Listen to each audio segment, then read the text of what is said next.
മുഖം മിനുക്കാൻ മന്ത്രിസഭാ പുനഃസംഘടനയ്ക്കൊരുങ്ങി സിപിഎം. ലോക്സഭാ തെരഞ്ഞെടുപ്പിന് മുന്നോടിയായി മന്ത്രിസഭാ പുനഃസംഘടന നടത്താനാണ് ആലോചന. ഇ.പി. ജയരാജൻ മന്ത്രിസഭയിലേക്ക് തിരിച്ചെത്തിയേക്കും. Speaker P. ശ്രീരാമകൃഷ്ണനെയും പരിഗണിക്കും. മറ്റ് മന്ത്രിമാരുടെ വകുപ്പുകളിലും മാറ്റമുണ്ടായേക്കും. ഇടയ്ക്കുള്ള മന്ത്രിസഭാ പുനഃസംഘടന സിപിഎം രീതിയല്ലെങ്കിലും സർക്കാരിന്റെ പ്രതിച്ഛായ മെച്ചപ്പെടുത്താൻ പുനഃസംഘടന സഹായിക്കുമെന്ന വിലയിരുത്തലിലാണ് സിപിഎം. ചില പ്രധാന വകുപ്പുകളുടെ പ്രവർത്തനം മെച്ചപ്പെടേണ്ടതുണ്ട് എന്നും പാർട്ടി വിലയിരുത്തുന്നു. കഴിഞ്ഞ മാസം അവസാനം ചേർന്ന സംസ്ഥാന സെക്രട്ടേറിയറ്റ് യോഗത്തിലും പുനഃസംഘടന വേണമെന്ന ചർച്ചകൾ ഉയർന്നു. ഈ മാസം 19-ന് സംസ്ഥാന സെക്രട്ടേറിയറ്റും 20-21 തീയതികളിൽ സംസ്ഥാന സമിതിയും ചേരുന്നുണ്ട്. ഈ യോഗങ്ങളിൽ പുനഃസംഘടന ചർച്ചയായേക്കും. ലോക്സഭാ തെരഞ്ഞെടുപ്പിന് തൊട്ടുമുൻപ് പുനഃസംഘടന മതിയെന്നായിരുന്നു മുൻ ധാരണ. എന്നാൽ അത്രയും വൈകിക്കേണ്ട എന്ന അഭിപ്രായവുമുണ്ട്. ബന്ധു നിയമന വിവാദത്തിൽ മന്ത്രിസ്ഥാനം നഷ്ടപ്പെട്ട ഇ.പി. ജയരാജൻ മന്ത്രിസഭയിലേക്ക് മടങ്ങിയെത്തും. വ്യവസായ വകുപ്പിന്റെ പ്രവർത്തനം ഇനിയും മെച്ചപ്പെടണമെന്നാണ് പാർട്ടി വിലയിരുത്തൽ. അങ്ങനെയെങ്കിൽ പഴയ വകുപ്പ് ജയരാജന് തിരിച്ചു നൽകും. Speaker P. ശ്രീരാമകൃഷ്ണന് മന്ത്രിപദം നൽകി സ്പീക്കർ സ്ഥാനത്തേക്ക് മറ്റൊരാൾ വരും. Raju Abraham, P. സുരേഷ് കുറുപ്പ് എന്നിവർക്കാണ് സാധ്യത. തദ്ദേശ വകുപ്പിന്റെ പ്രവർത്തനത്തിൽ വ്യാപക അതൃപ്തിയാണ് സിപിഎമ്മിനുള്ളത്. കെ ടി ജലീലിനെ ഒഴിവാക്കുകയോ വേറെ വകുപ്പ് നൽകുകയോ ചെയ്യണമെന്ന ആവശ്യവും ശക്തമാണ്. ജലീലിനെ സ്പീക്കർ സ്ഥാനത്തേക്ക് പരിഗണിക്കാനും ആലോചനയുണ്ട്. മോശം ഭരണത്തിന്റെ പേരിൽ മന്ത്രിസ്ഥാനം ഒഴിയേണ്ടിവരുമെന്ന ഭീഷണി ആരോഗ്യമന്ത്രി കെ ശൈലജയ്ക്ക് നിപയോടെ ഒഴിവായി. അനാരോഗ്യത്തിന്റെ പേരിൽ ടി.പി. രാമകൃഷ്ണനെ മാറ്റാനും ആലോചനയുണ്ട്. എന്നാൽ നല്ല രീതിയിൽ വകുപ്പ് കൈകാര്യം ചെയ്യുന്ന അദ്ദേഹത്തെ നിലനിർത്തണമെന്ന അഭിപ്രായവും ശക്തമാണ്. വിദ്യാഭ്യാസ വകുപ്പിന്റെ പ്രവർത്തനത്തിലും അതൃപ്തി ശക്തമാണ്. എന്നാൽ പ്രൊഫസർ സി. രവീന്ദ്രനാഥിനെ ഒഴിവാക്കില്ല. ധനവകുപ്പ് അദ്ദേഹത്തിന് നൽകി തോമസ് ഐസക്കിനെ ആലപ്പുഴ ലോക്സഭാ മണ്ഡലത്തിൽ മത്സരിപ്പിക്കണമെന്ന അഭിപ്രായമുള്ളവരുമുണ്ട്. എന്നാൽ ഐസക്കിന് ഇതിനോട് താൽപര്യമില്ല എന്നറിയുന്നു. ഒന്നിലധികം പ്രധാന വകുപ്പുകൾ കൈവശം വെച്ചിരിക്കുന്ന മന്ത്രിമാരുടെ വകുപ്പുകളിലും മാറ്റമുണ്ടാകും. വി. അരുൺ, ന്യൂസ് 18, തിരുവനന്തപുരം. ഇരുട്ടിൽ തപ്പി പോലീസ്.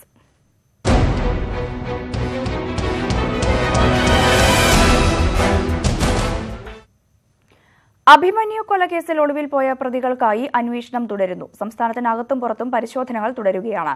അതേസമയം അഭിമന്യു കൊലക്കേസിൽ അറസ്റ്റിലായ നവാസ്, ജെഫ്രിൻ എന്നിവരെ റിമാൻഡ് ചെയ്തു.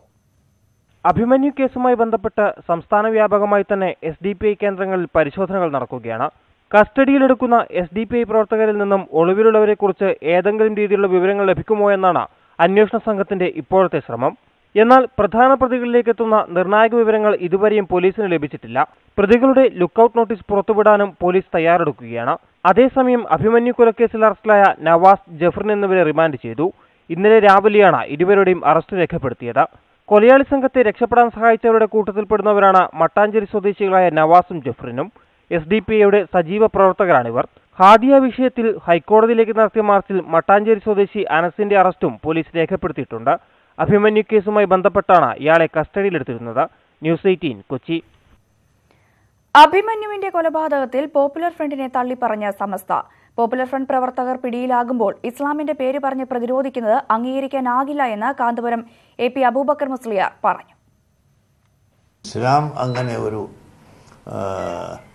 ഭീകരതയിലേക്ക് ആരെയും പ്രേരിപ്പിച്ചിട്ടില്ല. ഇസ്ലാമിൻ്റെ പേര് പറഞ്ഞിട്ട് ഭീകരത ആര് പറഞ്ഞാലും അത് അനുവദിക്കാനും കഴിയില്ല. മഹാരാജാസിൽ കൊല്ലപ്പെട്ട SFI നേതാവ് അഭിമന്യുവിന്റെ വീട്ടിലെ സുരേഷ് ഗോപി MPയുടെ സന്ദർശനം വിവാദമാകുന്നു. വീട് സന്ദർശിച്ച ശേഷം പ്രദേശവാസികൾക്കൊപ്പമുള്ള സെൽഫി ഫോട്ടോകൾക്കെതിരെ സോഷ്യൽ മീഡിയയിലടക്കം വലിയ വിമർശനമാണ് ഉയരുന്നത്. മനസാക്ഷിയില്ലാത്ത പ്രവൃത്തിയായി പോയെന്ന് CPM നേതാവ് വി. ശിവൻകുട്ടി പ്രതികരിച്ചു. മഹാരാജാസിൽ കൊല്ലപ്പെട്ട അഭിമന്യുവിന്റെ വീട്ടിലെ സന്ദർശന ശേഷമുള്ള സുരേഷ് ഗോപി MPയുടെ സെൽഫി ചിത്രങ്ങളാണ് വിമർശനങ്ങൾക്ക് വഴിവെച്ചത്. അഭിമന്യുവിന്റെ മരണം ദുഃഖത്തിലാഴ്ത്തിയ വട്ടവടയിലെ ജനങ്ങൾക്ക് മുന്നിൽ ചിരിച്ച് സന്തോഷത്തോടെയുള്ള ഫോട്ടോകളായിരുന്നു എല്ലാം. വട്ടവടയിലെ അഭിമന്യുവിന്റെ വീട്ടിലെത്തി മാതാപിതാക്കളെ കണ്ട് സംസാരിച്ച ശേഷം മടങ്ങിപ്പോകുമ്പോഴായിരുന്നു സെൽഫി എടുത്തത്. ചിത്രങ്ങൾക്കെതിരെ വലിയ വിമർശനമാണ് സോഷ്യൽ മീഡിയയിലടക്കം ഉയരുന്നത്. സുരേഷ് ഗോപിയുടേത് മനസാക്ഷിയില്ലാത്ത പ്രവർത്തനമായി പോയെന്ന CPM നേതാവ് വി. ശിവൻകുട്ടി. ഒരു പൊതുപ്രവർത്തകനായി പ്രവർത്തനം നടത്തി വളർന്ന് പാർലമെന്റ് മെമ്പർ ആകാത്തതിൻ്റെ എല്ലാ പക്വതയും ഇക്കാര്യത്തിൽ ഉണ്ട്. ഒരു മനസാക്ഷിയില്ലാത്ത പ്രവർത്തനമായിപ്പോയി ശ്രീ സുരേഷ് ഗോപിയുടെ എന്ന് പറയുന്നതിൽ വളരെ വിഷമമുണ്ട്. BJP ഇടുക്കി ജില്ലാ പ്രസിഡന്റ് ബിനു കൈമളും മറ്റ് നേതാക്കളും സുരേഷ് ഗോപിക്കൊപ്പം ഉണ്ടായിരുന്നു. ന്യൂസ് 18 തിരുവനന്തപുരം. കേരളത്തിലെ ഏറ്റവും വലിയ ട്രെയിൻ അപകടമായ പെരുമൺ ദുരന്തത്തിന് ഇന്ന് 30 വർഷം തികയുന്നു. ബാംഗ്ലൂരിൽ നിന്നും കന്യാകുമാരിയിലേക്ക് പോയ ഐലൻഡ് എക്സ്പ്രസ് അഷ്ടമുടിക്കായലിലേക്ക് കൂപ്പുകുത്തിയപ്പോൾ നഷ്ടപ്പെട്ടത് 105 ജീവനുകൾ. പെരുമൺ പാലം സാക്ഷിയായ ആ വലിയ ദുരന്തത്തിന്റെ കാരണം ഇന്നും അജ്ഞാതമാണ്. 1988 ജൂലൈ 8, 3 പതിറ്റാണ്ടുകൾക്ക് മുമ്പ് ഇതുപോലൊരു ദിനം. അന്നായിരുന്നു 105 പേരുടെ ജീവനെടുത്ത പെരുമൺ ട്രെയിൻ ദുരന്തം. കന്യാകുമാരിയിലേക്ക് കുതിച്ചുപാഞ്ഞ ഐലൻഡ് എക്സ്പ്രസിൽ നിന്നും അഷ്ടമുടിക്കായലിലേക്ക് പാളം തെറ്റി കൂപ്പുകുത്തിയത് 14 ബോഗികൾ. പതിവിലും നേരത്തെ എത്തിയ ഐലൻഡ് എക്സ്പ്രസ് പെരുമൺ പാലത്തിൽ നിന്നും താഴേക്ക് പതിച്ചുണ്ടായ അപകടത്തിൽ പരിക്കേറ്റത് 200-ലധികം പേർക്ക്. മരണത്തെ മുഖാമുഖം കണ്ട നിമിഷത്തിൽ നിന്നും തിരിച്ചു വന്നവർ നിരവധി. വേണ്ടത്ര സമാന്തര യാത്രാ സൗകര്യങ്ങൾ പോലുമില്ലാതിരുന്ന നാളിൽ രക്ഷാപ്രവർത്തനവും ദുഷ്കരമായിരുന്നു. ദുരന്തത്തിന് നിസ്സംഗ സാക്ഷിയാവുകയും രക്ഷാപ്രവർത്തനത്തിന് ആദ്യമിറങ്ങുകയും ചെയ്തത് അഷ്ടമുടിക്കായലിലെ മത്സ്യത്തൊഴിലാളികൾ. പെരുമൺ ഉണ്ടായിരുന്ന മത്സ്യത്തൊഴിലാളികളും ഇവിടെ ഉണ്ടായിരുന്ന ആളുകളുമൊക്കെ ഈ വണ്ടി മറിഞ്ഞുടൻ തന്നെ രക്ഷാപ്രവർത്തനങ്ങൾ തുടങ്ങിയിരുന്നു. അവരുടെ ആ രക്ഷാപ്രവർത്തനത്തിൻ്റെ ഫലമായിട്ടാണ് ഈ 105 പേരുടെ മരണത്തിൽ ഒതുങ്ങിയത്. അല്ലെങ്കിൽ ഇതിലും ഭയാനകമായിരുന്നു. നമ്മുടെ നാട്ടിൽ ഇതുവരെ ഉണ്ടാകാത്ത രീതിയിലുള്ള അപകടം. ഏതായാലും ഈ 105 പേരുടെ മരണത്തിൽ ഒതുങ്ങി നിന്നത് ഈ നാട്ടുകാരുടെ സേവന സന്നദ്ധത ഒന്നുകൊണ്ട് മാത്രമാണ്. 3 പതിറ്റാണ്ടിനിപ്പുറവും അഷ്ടമുടിക്കായലിന് വലിയ മാറ്റമുണ്ടായിട്ടുണ്ടാവില്ല. അതിന്റെ ഓളങ്ങൾ പങ്കുവയ്ക്കുന്നത് ഇപ്പോഴും ആ വലിയ ദുരന്തത്തിന്റെ അലയൊലികളാവും. അപകടശേഷം പുതിയ റെയിൽപാതയും പുതിയ പാലവും പെരുമണിൽ നിർമ്മിക്കപ്പെട്ടു.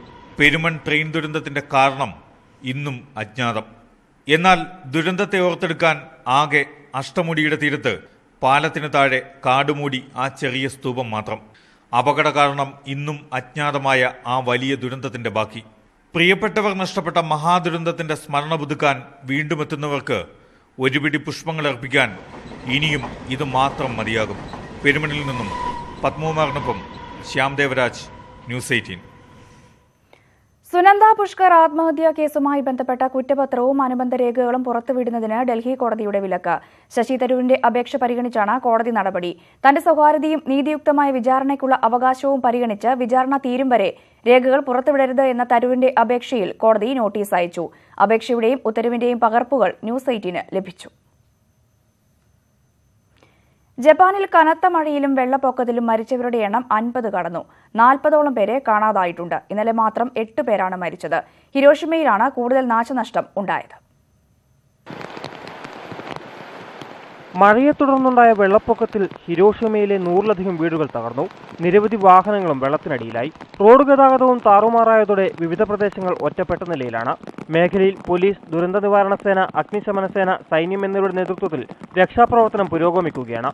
കനത്ത മഴ തുടരുന്ന ഒസാക്ക, ക്യോബ, എഹിം എന്നിവിടങ്ങളിൽ നിന്നായി 15 ലക്ഷത്തോളം പേരോട് സുരക്ഷിത സ്ഥാനങ്ങളിലേക്ക് മാറാൻ ആവശ്യപ്പെട്ടതായും മണ്ണിടിച്ചിലുണ്ടാകാൻ സാധ്യതയുണ്ടെന്ന് മുന്നറിയിപ്പ് നൽകിയതായും ജപ്പാൻ മന്ത്രാലയ വക്താവ് യോഷിൻഡെ ഹ്യൂജി പറഞ്ഞു. ടോക്കിയോയ്ക്ക് പടിഞ്ഞാറ് മൊട്ടോയാമ നഗരത്തിൽ കഴിഞ്ഞ 2 ദിവസങ്ങളിലായി 583 മില്ലിലിറ്റർ മഴയാണ് പെയ്തത്. അതേസമയം വരും ദിവസങ്ങളിൽ ശക്തമായ മഴയ്ക്ക് സാധ്യതയുണ്ടെന്നും അധികൃതർ മുന്നറിയിപ്പ് നൽകുന്നു. News desk, news 18. തായ്ലാന്റിൽ ഗുഹയ്ക്കുള്ളിൽ കുടുങ്ങിയ കുട്ടികളെയും കോച്ചിനെയും രക്ഷിക്കാനുള്ള തീവ്ര ശ്രമത്തിലാണ് രാജ്യാന്തര സംഘം. വരും ദിവസങ്ങളിൽ മഴ ശക്തമാകാനുള്ള സാധ്യത മുന്നിൽ കണ്ട് 13 പേരെയും പുറത്തെത്തിക്കാനുള്ള ശ്രമം ശക്തമാക്കി.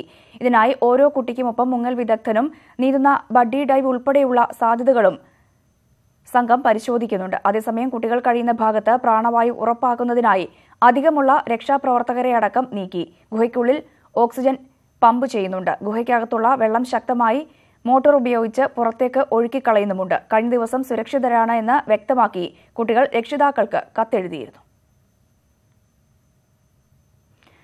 അമേരിക്കയുടെ ആവശ്യങ്ങളും സമീപനവും ഉൾക്കൊള്ളാനാവില്ല എന്ന് ഉത്തര Korea. US state secretary Mike Pompeo പ്യോങ്യാങ്ങിലെത്തി നടത്തിയ ചർച്ചകൾക്ക് പിന്നാലെയാണ് ഉത്തരകൊറിയൻ വിദേശകാര്യ മന്ത്രാലയം പ്രസ്താവന ഇറക്കിയത്. ഉത്തരകൊറിയയുടെ സമ്പൂർണ്ണ ആണവ നിരായുധീകരണം ഉടനടി വേണമെന്ന ഏകപക്ഷീയമായ നിലപാട് സമാധാന ശ്രമങ്ങളെ ബാധിക്കുമെന്ന് കൊറിയൻ അധികൃതർ വ്യക്തമാക്കി. അമേരിക്കയുടെ ഭീഷണിപ്പെടുത്തുന്ന നിലപാട് പുനരാലോചനയ്ക്ക് പ്രേരിപ്പിച്ചേക്കാമെന്നും ഉത്തര കൊറിയ മുന്നറിയിപ്പ് നൽകി. എന്നാൽ ആണവ നിരായുധീകരണത്തിനുള്ള സമയക്രമം ഉൾപ്പെടെയുള്ള എല്ലാ വിഷയങ്ങളിലും പുരോഗതിയുണ്ടായി എന്നും അടുത്ത ചർച്ച 12-ന് നടക്കുമെന്നുമാണ് പോംപിയോ ചർച്ചകൾക്ക് ശേഷം വ്യക്തമാക്കിയത്. തെലങ്കാനയിൽ നിന്നുള്ള വിദ്യാർത്ഥി അമേരിക്കയിൽ വെടിയേറ്റ് മരിച്ചു. മിസൗറി സർവകലാശാലയിലെ വിദ്യാർത്ഥിയായ ശരത് കോപ്പുവാണ് മരിച്ചത്. കൻസാസ് സിറ്റിയിലെ റെസ്റ്റോറന്റിൽ വെച്ചാണ് ശരത്തിന് വെടിയേറ്റത്. ഉടൻ ആശുപത്രിയിൽ എത്തിച്ചുവെങ്കിലും രക്ഷിക്കാനായില്ല. തെലങ്കാനയിലെ വാറങ്കൽ ജില്ലക്കാരനാണ് മരിച്ച ശരത്. പീഡനത്തിനിരയായ കന്യാസ്ത്രീ താമസിക്കുന്ന കുറവിലങ്ങാട് മഠത്തിലെ മുറികളിൽ എല്ലാം ഇപ്പോഴുമുള്ളത് കേസിലെ പ്രതിയായ ബിഷപ്പിന്റെ ചിത്രം നീക്കാത്ത സഭയുടെ നടപടിക്കെതിരെ ദേശീയ വനിതാ കമ്മീഷൻ അധ്യക്ഷ രേഖ ശർമ്മ രംഗത്തെത്തി. ചിത്രം നീക്കം ചെയ്യാൻ നിർദ്ദേശം നൽകിയാണ് രേഖ ശർമ്മ മടങ്ങിയത്. പീഡനം സംബന്ധിച്ച മൊഴി രേഖപ്പെടുത്താനെത്തിയ ദേശീയ വനിതാ കമ്മീഷൻ അധ്യക്ഷ രേഖ ശർമ്മയോടാണ് കന്യാസ്ത്രീ ദുരിതകഥ വിവരിച്ചത്. സഭയിൽ നിന്നും സഹായമില്ല, ഒറ്റപ്പെട്ട അവസ്ഥയാണ്. ഇതിനൊക്കെയപ്പുറം എന്നും കണി കണ്ടുണരേണ്ടത് ആരോപണ വിധേയനായ ബിഷപ്പിന്റെ ചിത്രവും. സംഭവം ശ്രദ്ധയിൽപ്പെട്ടതോടെ ചിത്രം നീക്കണമെന്നായി വനിതാ കമ്മീഷൻ അധ്യക്ഷ മഠമധികൃതർക്ക് ഇത് സംബന്ധിച്ച് നിർദ്ദേശം നൽകി.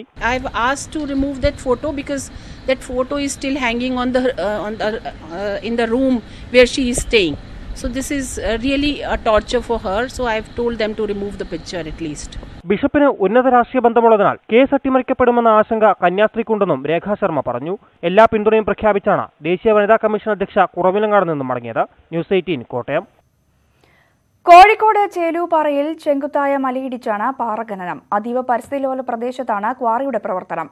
നീരുറവ തടസ്സപ്പെടുത്തി പലയിടത്തും തടയണകൾ നിർമ്മിച്ചിട്ടുണ്ട്. 45 ഡിഗ്രി ചരിഞ്ഞ പ്രദേശമാണിത്. അതീവ പരിസ്ഥിതിലോല പ്രദേശമെന്ന് കണ്ടെത്തിയ സ്ഥലം. കട്ടിപ്പാറയ്ക്ക് സമാനമായ മലമുകളിലാണിപ്പോൾ ഞാൻ നിൽക്കുന്നത്. ഇവിടെയാണ് എല്ലാ നിയമങ്ങളും കാറ്റിൽ പറത്തിക്കൊണ്ട് വ്യാപകമായ പാറ ഖനനം നടക്കുന്നത്. മാത്രമല്ല പലതവണ ഉരുൾപൊട്ടിയ പ്രദേശം.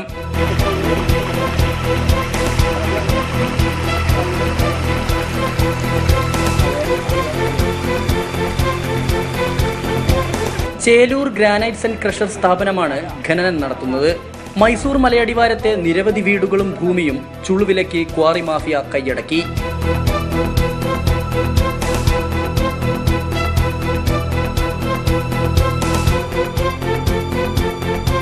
ഭൂമിയും വീടും ക്വാറികൾക്ക് വിൽക്കാത്ത കർഷകരാണ് കടുത്ത ഭീഷണി നേരിടുന്നത്. കട്ടിപ്പാറയ്ക്ക് സമാനമായി ഉരുൾപൊട്ടലുണ്ടായാൽ അഭിമുഖീകരിക്കേണ്ടി വരിക വൻ ദുരന്തത്തെയാകും. ഇവിടെ ഉരുൾപൊട്ടി 2-3 തവണ ആ മുകളിൽ ആ ചളുക്കുകളെല്ലാം ഉരുൾപൊട്ടിയതാണ്. ചെറുതും വലുതുമായിട്ട് തന്നെ പൊട്ടിയിട്ടുണ്ട്. പിന്നെ ഉദ്യോഗസ്ഥന്മാരും ഇവിടെ വന്ന് നമ്മുടെ അടുത്ത അന്വേഷണത്തിന് കാര്യങ്ങളൊന്നും വന്നിട്ടില്ല. ലൈസൻസ് എങ്ങനെ വന്നു എന്നുള്ളത് ഞങ്ങൾക്കും ഇപ്പം അജ്ഞാതമാണ്. ഇവർ പറയുന്ന ലൈസൻസ് എല്ലാം ഉണ്ട് എന്നറിഞ്ഞു. പല ഡിപ്പാർട്ട്മെന്റും ചെന്ന് കഴിയുമ്പോൾ പറയുന്ന ലൈസൻസ് ഞങ്ങൾ കൊടുത്തിട്ടില്ല എന്നാണ് പറയുന്നത്. ജില്ലാ കളക്ടർ കഴിഞ്ഞ മെയ് 9 ഇവിടെ വന്ന് പരിശോധന നടത്തി റിപ്പോർട്ട് ഇതുവരെ നമുക്ക് കിട്ടിയിട്ടില്ല. മലയടിവാരത്ത് നിന്ന് ഒഴുകുന്ന നീരുറവ തടസ്സപ്പെടുത്തി പലയിടത്തും തടയണകൾ സ്ഥാപിച്ചിട്ടുണ്ട്. ഭൂമി തുരന്ന് മണ്ണ് കൂട്ടിയിട്ട നിലയിലാണ്. പ്രതിഷേധിക്കുന്നവരെ ഭീഷണിപ്പെടുത്തിയും സ്വാധീനിച്ചുമാണ് ചേലുപ്പാറയിൽ ക്വാറി ലോബിയുടെ വിളയാട്ടം.